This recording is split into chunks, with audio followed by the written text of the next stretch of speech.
Good afternoon, everyone. Thanks for joining us on KREM 2 News First at 4. I'm Tom Sherry. Welcome, everyone. I'm Whitney Ward. Breaking news for you here in just the past few minutes. Governor Inslee making a major announcement today about Washington's reopening plan. The entire state will remain in phase 2 for at least the next several weeks. Our political reporter, Casey Decker, is joining us now. He's got more on what this means for us here locally and also why this change is happening now. Hi, Casey. Hey, Whitney. Well, over the past couple of months, we've really gotten used to these sort of bi-weekly announcements from the governor telling us whether or not our region would be moving forward in phases. This announcement, a little bit different, telling us basically not to expect any more of these announcements for a while. Now, that's both good news and bad news for folks hoping to reopen the economy.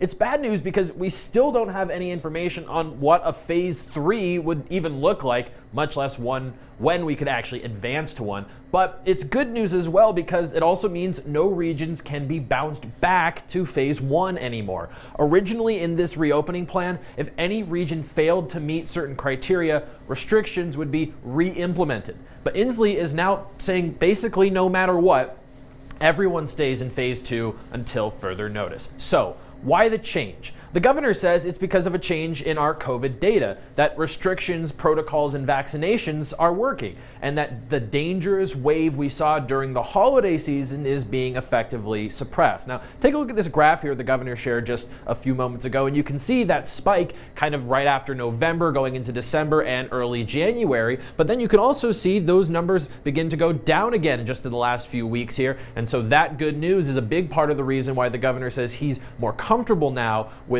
changing these reopening protocols and beginning to make it so that people no longer can suddenly be bounced back to phase 1. Take a listen to his justification earlier today. And given that unprecedented level that we had in December, we had to design our reopening plan so that it was very sensitive to the potential that COVID would come springing back.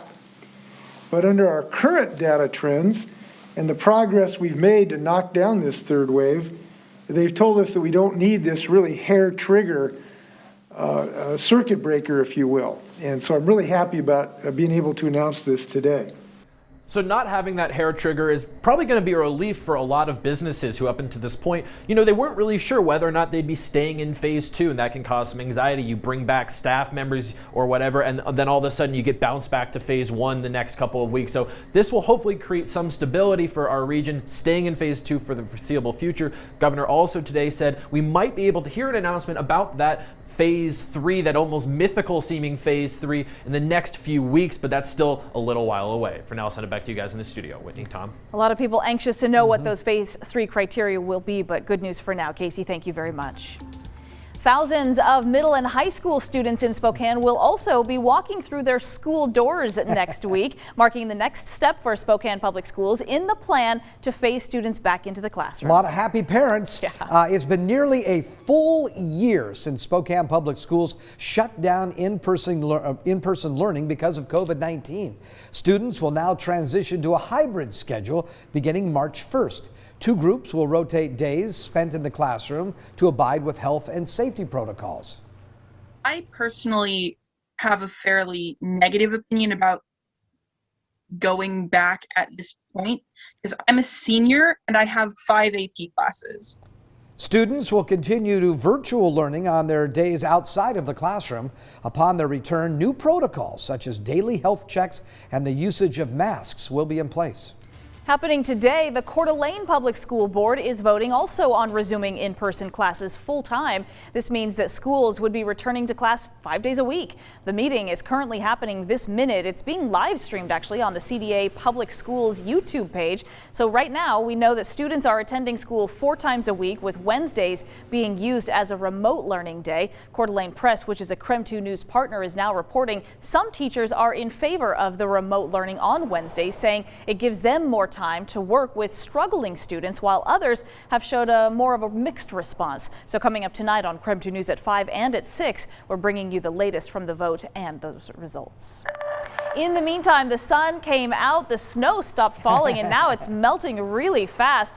A very different scene, of course, than what we saw early this morning. Oh, the commute was very tangled, lots of snowy roadways. On Up with Krem, actually, we covered a number of crashes because of the slick conditions. You just saw a semi rollover that was near Geiger on I-90, but certainly we heard about a lot of slide offs, and it didn't take very much because this really was just a couple of inches. The timing, of course, was troublesome. Yeah, we knew that even last night that it was going to fall during the morning commute. It did, and it was very, very slippery. And as we well know, it doesn't take much snow to ice things up and make for difficult driving conditions. Let's take a look now. We have a wind advisory in effect across most of eastern Washington and central Washington. That area that you see shaded in yellow, that's in effect until Friday afternoon around 4 p.m. Could see wind gusts in excess of 35 miles per hour, and maybe up to 40 miles an hour in some areas. Right now we're at 41 degrees. The average wind speed is out of the west-southwest at 25 miles an hour. So again, makes it for a blustery day.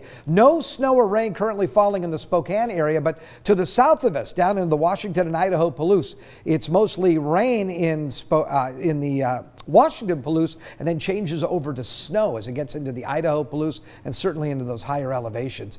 So your day planner forecast calling for cloudy and windy weather. Look for an overnight low of 31, mostly cloudy, and 41 again on Friday. Continued windy. A better chance of seeing snow showers tomorrow in northern Idaho and also in western Washington up in the Cascades, but not as much chance of seeing it in central Washington or even here in the Spokane area. Only about a 20% probability of us seeing maybe some snow. So for the weekend, I've got temperatures hitting 40 on Saturday under mostly sunny skies, and then on Sunday we will look for mostly cloudy skies and a daytime high of 41 degrees. Well, our snow this morning has stopped for now, but the mountain, well, I guess we're not going to do that.